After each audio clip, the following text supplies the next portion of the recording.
السلام علیکم ورحمۃ اللہ وبرکاتہ۔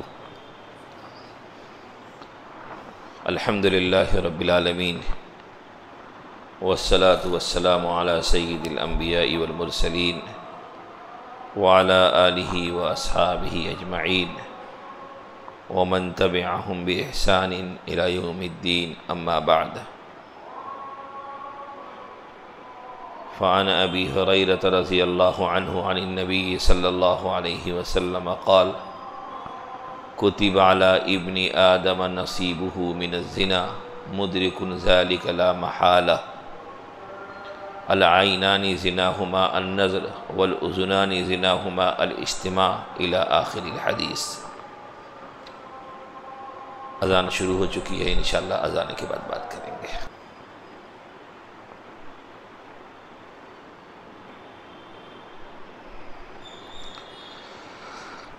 محترم حضرات، ابھی آپ کے سامنے حضرت ابو ہریرہ رضی اللہ تعالیٰ عنہ کی مروی ایک روایت میں نے پیش کی تھی۔ اس روایت میں وہ فرماتے ہیں کہ نبی اکرم صلی اللہ علیہ وسلم نے ارشاد فرمایا کہ انسان پر، ابن آدم پر اس کے زنا کا حصہ لکھ دیا گیا ہے جسے وہ لامحالہ یقینی طور پہ انجام دینے والا ہے، پانے والا ہے۔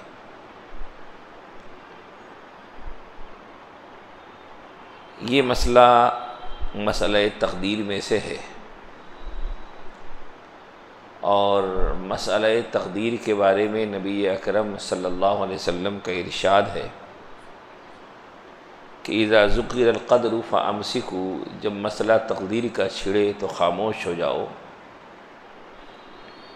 کیونکہ اس مسئلے کی کما حقہ سمجھ کے لیے جو عقل چاہیے ابھی ہمارے پاس، ہماری عقل میں وہ وسعت نہیں ہے، اور کسی سے وہ کام لیا جائے جو اس کے بس میں نہ ہو، اس سے اوپر کی چیز ہو، تو جواب صحیح نہیں ملتا ہے۔ مثال کے طور پر آپ کے پاس ایک کیلکولیٹر ہے، آپ اس سے ایک لمٹ تک حساب کر سکتے ہیں، تو جو اس کی لمٹ ہے، بنانے والے نے اس کو اس لمٹ تک کے لیے بنایا ہے، اگر وہاں تک اس سے حساب لیں گے، کام لیں گے، تو آپ کو جواب صحیح ملے گا۔ اس سے اوپر کا اس سے کام لیں گے تو جواب آپ کو غلط ملے گا۔ تو اللہ تعالیٰ نے ہم انسانوں کو علم کے ذرائع سے نوازا ہے۔ ہمارے حواس خمسہ علم کے ذرائع میں سے ہیں کہ اللہ نے ہمیں دیکھنے کی صلاحیت دی، سننے کی صلاحیت دی، بولنے کی صلاحیت دی، کسی چیز کو چھونے کی کر کے محسوس کرنے کی صلاحیت دی، سونگھ کر کے کسی کی چیز کی خوشبو معلوم کرنے کی صلاحیت دی، اور جہاں پہ یہ حواس بے بس ہو جاتے ہیں تو ان کا علم حاصل کرنے کے لیے اللہ نے ہمیں عقل عطا فرمایا کہ جن چیزوں کا علم ہمیں اپنے ان حواس خمسہ، 5 حواس کے ذریعے نہیں ہو پاتا، اس کا علم ہمیں عقل کے ذریعے ہوتا ہے۔ کہ مثال کے طور پر ایک چیز کو آپ نے دیکھ کر کے اس کی رنگت کو معلوم کر لیا، سونگھ کر کے اس کی خوشبو کو معلوم کر لیا، چھو کر کے اس کی ٹھنڈک گرمی کو معلوم کر لیا، چکھ کر کے اس کا مزہ معلوم کر لیا، لیکن وہ چیز آپ کے لیے نفع بخش ہے یا نہیں ہے، اس کا علم آپ کو ان چیزوں کے ذریعے نہیں ہوگا، تو اللہ نے اس کو جاننے کے لیے عقل کی نعمت عطا فرمائی کہ عقل سے معلوم ہوتا ہے، عقل آپ کو وہاں پہ رسپانس دیتی ہے۔ لیکن پھر ایک مرحلہ وہ بھی آتا ہے کہ جہاں پہ ہماری عقل بھی بے بس ہو جاتی ہے، وہ اس کی لمٹ نہیں ہے، مثال کے طور پر اسی چیز کے بارے میں معلوم کرنا کہ یہ چیز جائز ہے کہ ناجائز ہے، حلال ہے کہ حرام ہے، اللہ کی مرضی کے مطابق ہے یا نہیں ہے، اس کا علم عقل سے نہیں مل پاتا، تو اس کے لیے اللہ نے وحی کی نعمت ہمیں عطا فرمائی کہ وحی کے ذریعے بے شمار علوم اللہ تعالیٰ نے ہم لوگوں کو عطا کیے۔ انبیاء کرام پر اللہ نے وحی نازل کیا اور ان کے ذریعے بے شمار باتیں ہم تک پہنچی۔ تو عقل کا بھی ایک محدود دائرہ ہے کام کرنے کا۔ مسئلہ تقدیر کی مکمل تحقیق اور اس کی رسائی اور اس کو مکمل سمجھ لینا یہ عقل سے ماورا ہے۔ کچھ حد تک بات سمجھ میں آتی ہے، اسی لیے نبی صلی اللہ علیہ وسلم نے فرمایا کہ جب مسئلہ تقدیر چھڑے تو رک جاؤ، بس اللہ کے فیصلے پر ایمان رکھو اور یاد رکھو کہ اللہ ظالم نہیں ہے۔ علماء نے اس کو سمجھانے کے لیے اور ہماری سمجھ کے قریب کرنے کے لیے ایک مثال دے کے سمجھایا ہے۔ یہ اور بات ہے کہ مسئلہ تقدیر کی تفصیل بہت زیادہ ہے، جس میں پڑھنے کا نہ یہاں موقع ہے نہ ہمیں پڑھنا چاہیے، بلکہ ایمان لانا چاہیے، اور ہم سب یہی ایمان رکھنا چاہیے کہ ہمارا ایمان تقدیر پر ہے۔ اسی لیے ایمان کی بنیادی ارکان میں سے ایک رکن تقدیر پر ایمان لانا بھی ہے، اور جو شخص تقدیر پر ایمان نہ رکھتا ہو تو چاہے وہ کتنی ہی نیکیاں کرے، کتنی ہی بھلائیاں کرے، کتنی ہی نمازیں پڑھے، کتنے ہی کلمے پڑھے، لیکن اس کا تقدیر پر ایمان نہیں ہے تو پھر وہ ایمان معتبر نہیں ہے۔ عبداللہ ابن عمر رضی اللہ تعالیٰ عنہ کے پاس کچھ لوگ آئے اور انہوں نے پوچھا کہ ہمارے علاقے میں کچھ لوگ ہیں جو علمی تحقیق کرتے ہیں، قرآن بھی خوب پڑھتے ہیں، نماز روزے کے پابند بھی ہیں، لیکن ایک بات یہ ہے کہ وہ تقدیر کو نہیں مانتے ہیں، ان کے بارے میں کیا رائے ہے آپ کی؟ حضرت عبداللہ ابن عمر رضی اللہ تعالیٰ عنہ نے کہا کہ جب تم جانا اپنے علاقے میں واپس تو ان سے کہہ دینا کہ ان کا مجھ سے اور میرا ان سے کوئی تعلق نہیں ہے۔ یہ کون کہہ رہے؟ صحابی رسول۔ ان کا مجھ سے اور میرا ان سے کوئی تعلق نہیں ہے، میں ان سے بری ہوں۔ اور یاد رکھ لو، اگر ان میں کا کوئی انسان احد پہاڑ کے برابر بھی صدقہ کر دے تو اللہ اس وقت تک قبول نہیں کریں گے جب تک کہ وہ تقدیر پر ایمان نہ لے آئیں۔ تو تقدیر پر ایمان لانا یہ ایمان کے بنیادی ارکان میں سے ایک رکن ہے۔ جتنا سمجھ میں آ جائے سمجھ لینا، باقی اللہ کے فیصلے پر چھوڑ دینا۔ تو دیکھیں علماء نے اس کو سمجھانے کے لیے کہا کہ دیکھیے تقدیر کے یہاں جو کہا گیا کہ ابن آدم کا زنا کا حصہ لکھ دیا گیا ہے جسے وہ لامحالہ پانے والا ہے، یعنی وہ کتنی یہ بدکاری کرے گا یہ بات پہلے لکھی جا چکی ہے۔ تو ذہن میں آتا ہے کہ بھائی اللہ نے لکھ کر کے گویا کہ انسان کو مجبور کر دیا، اللہ نے اس کو گویا کہ اس کام میں لگا دیا، نعوذ باللہ ثم نعوذ باللہ۔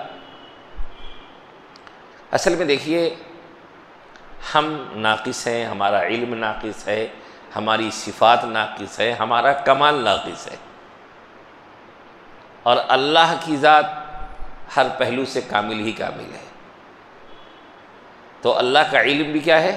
کامل ہے۔ تو کامل علم اور ناقص علم میں تو فرق ہوگا، کامل ذات میں اور ناقص ذات میں تو فرق ہوگا۔ فرق یہ کہ ہم اور آپ کسی چیز کو ہونے کے بعد، مشاہدے کے بعد، سننے کے بعد، دیکھنے کے بعد، برتنے کے بعد جانتے ہیں، اور اللہ کا علم کامل ہے۔ اللہ تعالیٰ کو چیزوں کا علم اس کے وجود سے پہلے ہے، اس کے وجود سے پہلے، ان چیزوں کے وجود میں آنے سے پہلے، وہ واقعہ کے ہونے سے پہلے ان چیزوں کا علم اللہ کو ہے، اور کامل علم ہے، اس لیے اس کے علم کے خلاف نہیں ہو سکتا۔ کیوں؟ ہم ناقص علم والے ہیں تو ہمیں جانکاری میں غلطی بھی ہو سکتی ہے، کہتے بھائی آپ کی جانکاری غلط ہے، لیکن چونکہ اللہ کا علم کامل ہے تو اس کا علم غلط بھی نہیں ہو سکتا، اور اس کو ہر چیز کا علم اس چیز کے ہونے سے پہلے ہو گیا، تو اللہ نے اپنے علم کے مطابق بندوں کی تقدیر لکھ دی کہ فلاں بندہ فلاں موقع پہ ایسا کرے گا، فلاں ایسا ہوگا، ایسا ہوگا، ایسا ہوگا، ایسا ہوگا، چونکہ یہ علم کامل ہے اس لیے اس کے خلاف نہیں ہو سکتا۔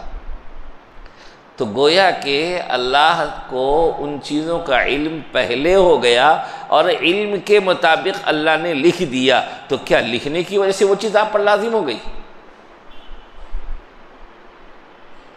نہیں۔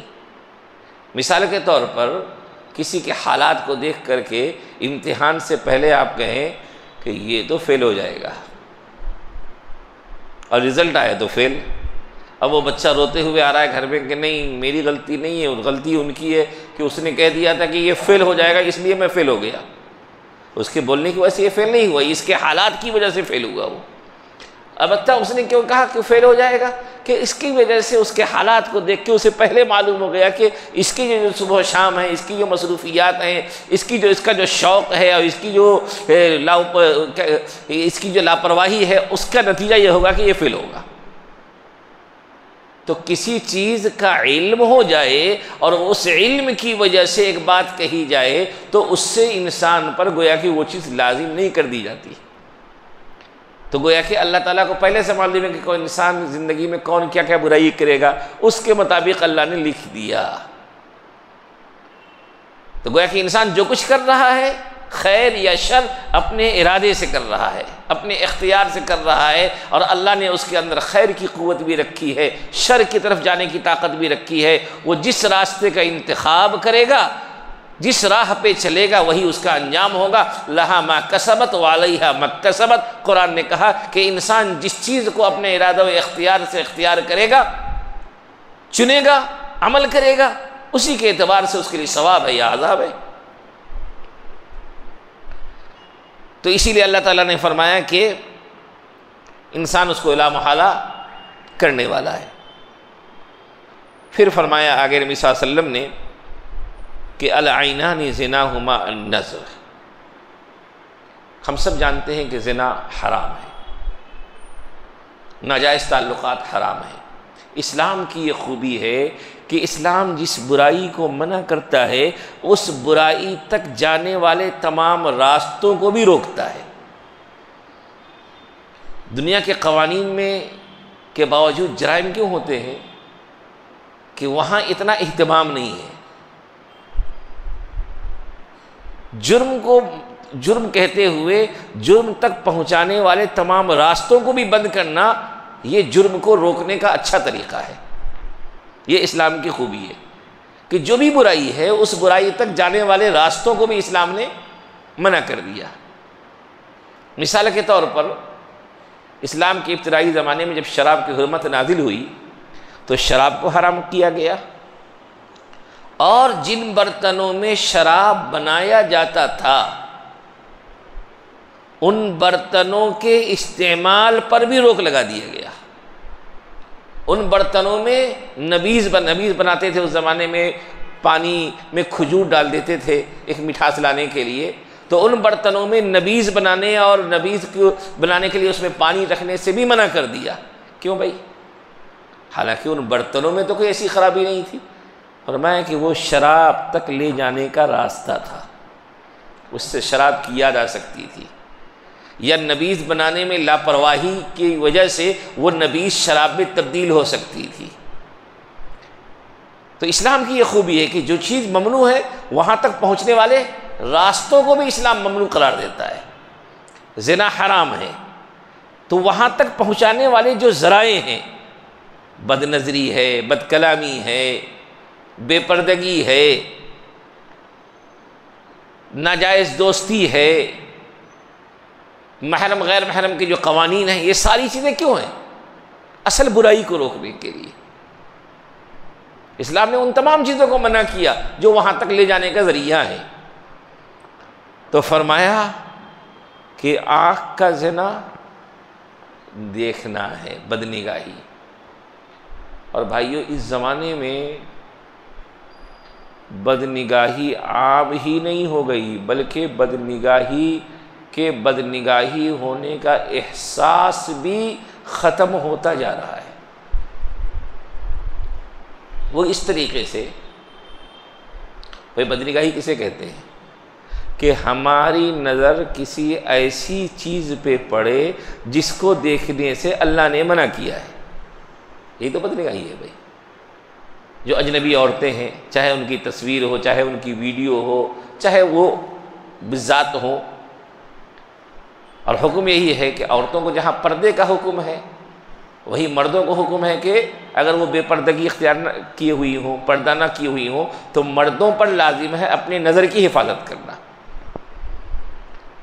نظر کی حفاظت میں بعض موقعوں پہ اتنی غفلت ہو چکی ہے کہ وہاں پہ احساس بھی نہیں ہوتا اور ہم سے بد نظری ہو جاتی۔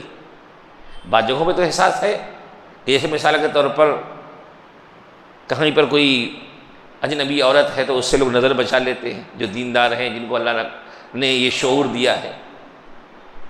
لیکن بعض جگہوں پہ احساس بھی نہیں ہوتا۔ مثال کے طور پر ایک چیز آج کل عام ہو گئی ہے، آپ کے پاس کوئی ویڈیو آتی ہے اور ویڈیو میں کوئی خاتون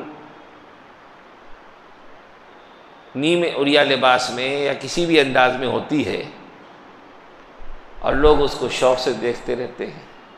اس ویڈیو کے بیک گراؤنڈ میں جو بات کہی جاتی ہوتی ہے، اس بات کی خاطر یا اس نعت کی خاطر یا وجہ جو بھی ہو، جتنی دیر اس بات کو سن رہے ہیں اتنی دیر ایک اجنبی عورت یا وہ عورت جو بے پردہ ہے یا وہ عورت جو ایسے لباس میں ہے جو لباس اور اس انداز میں اس کو دیکھنا ہمارے لیے جائز نہیں ہے، ہم بات کو سننے پر متوجہ ہیں اور نظر ہماری اس پہ ٹکی رہتی ہے۔ اتنی دیر تک تو ہم غلط جو چیز نہیں دیکھنے کی ہے ہم اس کو دیکھتے رہتے ہیں۔ آج کل یہ چیز تقریباً کامن ہو گئی کہ نہیں ہو گئی ہے؟ اب بتائیے کہ بعض جگہوں پہ گناہ ہم سے ہوتے ہیں لیکن احساس نہیں ہوتا۔ ہم میں سے ہر آدمی کے ساتھ کبھی نہ کبھی ایسا ہوا ہوگا کہ ایسی کوئی چیز آئی ہوگی، ہم تو بات سننے پر متوجہ رہے اور جتنی دیر ہم اس ویڈیو کو دیکھتے رہے ایک ایسی چیز ہم دیکھتے رہے جو دیکھنا ہمارے لیے جائز نہیں تھا۔ یہ بھی تو بدنگاہی ہو رہی ہے۔ ہر بات ہمیں معلوم ہو یہ ہم پر واجب نہیں ہے، لیکن نظر کی حفاظت ہم پر واجب ہے۔ بھائی اس ویڈیو میں کیا بات کہی گئی، ٹھیک ہے کوئی بات بھی ہوگی، وہ بات نہیں معلوم ہو ہم کو تو کیا نقصان ہونے والا ہے، لیکن اتنی دیر جو ہماری بدنگاہی ہوئی۔ ایسے ہی اخبارات میں تصویریں شائع ہوتی ہیں، ہورڈنگز پہ تصویریں ہوتی ہیں۔ نظر کی حفاظت تو ہر جگہ کرنی ہے۔ فرمایا کہ نظر ابلیس کے تیروں میں سے ایک تیر ہے۔ تو آج کے دور میں نظر کی حفاظت ایمان والوں کے لیے ایک اہم مسئلہ ہے، کیونکہ بد نظری کے اسباب قدم قدم پر فراہم ہیں اور اتنے عام ہو چکے ہیں کہ بہت سی مرتبہ ہم سے بد نظری ہوتی ہے اور ہمیں خیال بھی نہیں ہوتا کہ واقعی ہم سے بد نظری ہوئی ہے۔ افسوس کا تو یہ عالم ہے کہ ایسے ایسے اخبارات لوگ مسجدوں میں لے کے آ جاتے ہیں جن میں برہنہ تصویریں ہوتی ہیں، جس میں بے پردہ تصویریں ہوتی ہیں۔ یہ کیوں ہے؟ برائی کا اتنا عام ہو جانا کہ برائی کے برے ہونے کا خیال دل سے نکل جائے۔ یہ بہت بڑا فتنہ ہے جس میں ہم سب مبتلا ہیں، اس سے بچنے کی ہم سب کو ضرورت ہے۔ فرمایا کان کا زنا سننا ہے، یعنی جو چیزیں سننا ممنوع ہے ان چیزوں کو سن رہے ہیں۔ میوزک ہے، غزلیہ ایسا کلام جس میں عورتوں کے غلط انداز میں محاسن کا تذکرہ کیا گیا ہو، ایسی چیزوں کو سننا جس سے انسان کے شوق اور شہوت میں بیدار ہوتے ہوں، شہوت بھڑکتی ہو، تو یہ سب چیزیں اسلام میں پسندیدہ نہیں ہیں۔ اسی میں وہ حکم بھی ہے کہ ایسی کہانیاں کوئی بیان کرے جس میں فحش باتیں بیان کی گئی ہوں، فحش کہانیاں سننا یہ بھی اسی میں داخل ہے. یہ وقتی لذت ہے لیکن اس کے پیچھے گناہ چھپا ہوا ہے. فرمایا واللسان زناہما الکلام، زبان سے ناجائز باتوں کا بولنا یہ بھی زنا ہے. بہت سی مرتبہ دل کو بہلاوے کے لیے لوگ کسی سے باتیں کرتے ہیں اور لایانی باتیں کرتے ہیں.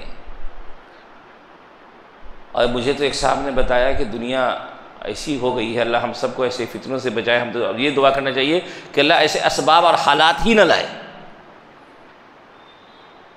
کہ صرف ایسی بھی شاید واللہ عالم کیا شکل ہوگی کہ آپ فون پر بات کیجئے، ڈیلی دوستانہ باتیں کرنے کا بھی مستقل کوئی ایسا آپشن ہوتا ہے کہ آپ کے دل کے بہلاوے کے لیے، الٹی سیدھی باتیں کرنے کے لیے آپ مہینے میں اتنے پیسے دے دیجئے، آپ کو سبسکرائب کر لیجئے اور فلاں کر لیجئے، اس کے بعد آپ کو جو ہے نا دل بہلاوے کی باتیں آپ کے ساتھ روزانہ کی جائیں گی. یہاں نبی صلی اللہ علیہ وسلم کیا کرے؟ واللسان زناہ الکلام، بےہودہ اور شہوت کی اور لایانی باتیں کرنا اجنبی عورتوں سے. فرمایا کہ یہ بھی کیا ہے؟ اسی حکم میں ہے، یہ بھی زنا ہے. تو اگر کسی سے عشق و مستی کی باتیں کر رہے ہیں، دل لگی کی باتیں کر رہے ہیں، جو باتیں کسی اجنبی عورت سے کرنا حلال نہیں ہے، کیا ہو رہا ہے؟ چند منٹ کی لذت ہے لیکن اس کے پیچھے کتنا بڑا گناہ چھپا ہوا ہے. اسی میں آج ہمارا معاشرہ یہ بات شاید آپ لوگوں کے سامنے بھی ہو. تو دین کی بیداری ہم سب کو اپنے اندر لانی ہے. ہم لوگوں نے نکاح کو مشکل بنایا ہے، اپنے شوق کی خاطر کے نکاح میں شادی میں یہ کریں گے، شادی میں وہ تماشا ہوگا، شادی میں تماشوں کو جوڑ جوڑ کے ہم نے شادیوں کو مشکل بنایا ہے. نتیجے میں شادی سے پہلے بے شمار برائیاں وجود میں آ چکی ہیں. انہی میں سے ابھی شادی ہوئی نہیں، نکاح ہوا نہیں، لڑکے لڑکی کی منگنی ہو گئی ہے. تو منگنی ہو گئی ہے تو منگنی کی وجہ سے منگیتر شوہر کی طرف تو نہیں ہے، ابھی وہ اس کے لیے حلال تو نہیں ہے، اجنبی ہے. جب اجنبی ہے تو جس طریقے سے اجنبی کے جو احکام ہیں، پردے کے احکام، بات چیت کے متعلق احکام، وہ سارے احکام ابھی نافذ ہیں. اگر ایسا ہی ہے تو نکاح کر دو. پھر اگر ایسا ہی ہے تو نکاح کر دو، کم سے کم دونوں گناہ سے تو بچیں گے. لیکن نکاح نہیں کرتے، منگنی کرتے سال دو سال، نتیجے میں چھپ چھپ کے باتیں کر رہے ہیں. یہ جو باتیں ہو رہی، کیا باتیں ہو رہی ہیں؟ چھپ چھپ کے ایک دوسرے کو ویڈیو کال پہ دیکھنے دکھانے کا سلسلہ چل رہا ہے. یہ دیکھنا دکھانا کہاں سے جائز ہو جائے گا؟ منگنی سے حکم شریعت میں کوئی تبدیلی نہیں آتی. منگنی نکاح نہیں، وعدہ نکاح ہے. اور اس کی وجہ سے شوہر کے لیے وہ لڑکی اور لڑکی کے لیے وہ لڑکا، دونوں ایک دوسرے کے لیے پہلے جس طریقے سے اجنبی تھے، اور اجنبی ہونے کی وجہ سے جو شرعی پابندیاں تھیں، جو حدود تھے، وہ قائم ہیں اس وقت تک جب تک کہ نکاح کے بندھن میں دونوں بندھ نہ جائیں. لیکن دنیا کیا سمجھتی ہے کہ منگنی ہو گئی ہے، ماں باپ بھی نرمی سے کے ساتھ لیتے ہیں، فلاں پڑوس کے لوگ بھی نرمی سے لیتے ہیں. اور نتیجے میں کیا ہوتا؟ کئی گناہ میں دونوں مبتلا ہوتے رہتے ہیں. یہ گناہوں کا سلسلہ چلتا رہتا ہے. بتائیے اس رشتے میں برکت کہاں سے آئے گی جس کی ابتدا میں گناہ شامل ہو؟ ہم لوگوں نے شادی کو مشکل بنایا، اپنے شوق کو اس کے ساتھ جوڑ کر کے کہ یہ ہوگا تو وہ ہوگا، تو ایسا کریں گے تو ویسا کریں گے. تعلیم شریعت کیا ہے کہ نکاح کو آسان بنانے کی تعلیم تھی. ہم لوگوں نے مشکل بنایا اور اس کے پہلے یہ چور دروازے کھل گئے. اس لیے بھائیوں، اپنے معاشرے میں ہر پہلو سے اصلاح کی ضرورت ہے. فرمایا ولیت زنا ہوا البطش، ہاتھ کا زنا پکڑنا ہے. جس چیز کو پکڑنا ابھی ہمارے لیے حلال نہیں ہے، اسے کوئی اگر پکڑتا ہے، مس کرتا ہے، ٹچ کرتا ہے، اسلام میں اس کی اجازت نہیں ہے. اسی میں یہ بھی حکم ہے کہ ایک اجنبی مرد کے لیے اجنبی عورت سے مصافحہ کرنا، جو غیر محرم عورتیں ہیں، غیر محرم عورتوں کسی غیر محرم عورت سے مصافحہ کرنا، یہ تو اسلام میں ممنوع ہے، ممنوع ہے۔ لیکن بعض جگہوں پہ دیکھا جاتا ہے کہ عید کے موقع پہ ہو یا شادی بیاہ کے موقع پہ ہو، شریعت کے اس حکم کی کھلم کھلا خلاف ورزی ہوتی ہے کہ خاندان کے لوگ، خاندان میں سب ایک دوسرے کے لیے تو محرم نہیں ہے نا، خاندان میں کچھ عورتیں اور کچھ مرد محرم رشتے والے ہوتے ہیں، لیکن اسی خاندان میں کچھ رشتے غیر محرم والے بھی ہوتے ہیں، تو خاندان کے ہیں تو اس سے ہر چیز جائز تو نہیں ہو گئی۔ اب اس موقع پہ جو محرم عورت رہے، جیسے ماں ہے، بہن ہے، حالانکہ شریعت کا حکم یہ ہے کہ ماں اور بہن کے معاملے میں بھی انسان تھوڑا محتاط رہے۔ حضرات صحابہ کے بارے میں آتا ہے کہ اپنی بیٹیوں کے حوالے سے یہ احتیاط کرتے تھے کہ تنہائی میں ان کے ساتھ رہنے یا ان کو بغور دیکھنے سے پرہیز کرتے تھے۔ کیوں؟ شیطان کچھ بھی کر سکتا ہے، یہ احتیاط کر پائے، لیکن شریعت کہتی ہے بیٹی ہے، وہاں پہ پردے کے احکام نہیں ہے، ماں ہے، محرم ہے، خالہ ہے، پھوپھو ہے۔ لیکن جو اجنبی عورتیں ہیں، جیسے مثال کے طور پر چچا کی بیٹی ہے، ماموں کی بیٹی ہے، خالہ کی بیٹی ہے، یا اپنی ممانی ہے یا اپنی چچی ہے، یہ سب تو محرم عورتیں نہیں ہیں، یہ سب تو غیر محرم ہیں۔ اب غیر محرم سے مصافحہ کرنا اسلام میں اس کی بالکل ہی اجازت نہیں ہے، لیکن بعض موقعوں پہ لوگ مصافحہ ہی نہیں، ہم لوگوں کے پاس لوگ مسائل لے کے آتے تو پتہ چلتا ہے کہ معاشرے میں کیا چل رہا ہے، شادیوں کے موقع پہ قریبی رشتہ دار سے آپس میں گلے بھی ملتے ہیں۔ جہاں مصافحے کی اجازت نہ ہو وہاں گلے ملنے کی اجازت کہاں سے ہو سکتی ہے؟ اس لیے ان چیزوں کی تعلیمات کو بھی عام کرنے کی ضرورت ہے۔ فرمایا ہاتھ کا زنا پکڑنا ہے اور پاؤں کا زنا برائی تک چل کے جانا ہے۔ اللہ ہم سب کو ایسی برائیوں سے بچائے۔ فرمایا کہ یہ جب ساری چیزیں جمع ہوتی ہیں، برائی ایک اچانک وجود میں نہیں آتی، جب یہ ساری چیزیں جمع ہوتی ہیں تو پھر قلب خواہش و تمنا کرتا ہے اور اس کے بعد شرمگاہ یا تو اس کی تصدیق و تکذیب کرتا ہے۔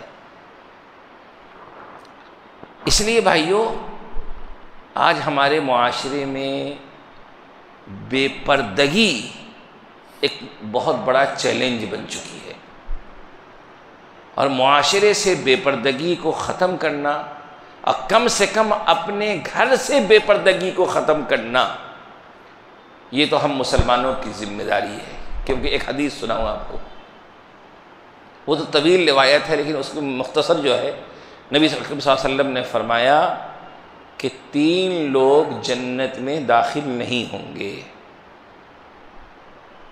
3 لوگ جنت میں داخل نہیں ہوں گے۔ اسی میں فرمایا کہ ایک ہے الدیوس، وہ شخص جو دیوس ہو، دیوس کا لفظ آیا ہے حدیث میں۔ یہ کون ہے دیوس؟ ایک روایت اور ہے جس میں خود صحابہ نے پوچھا رسول اللہ صلی اللہ علیہ وسلم سے کہ یا رسول اللہ دیوس کون ہے؟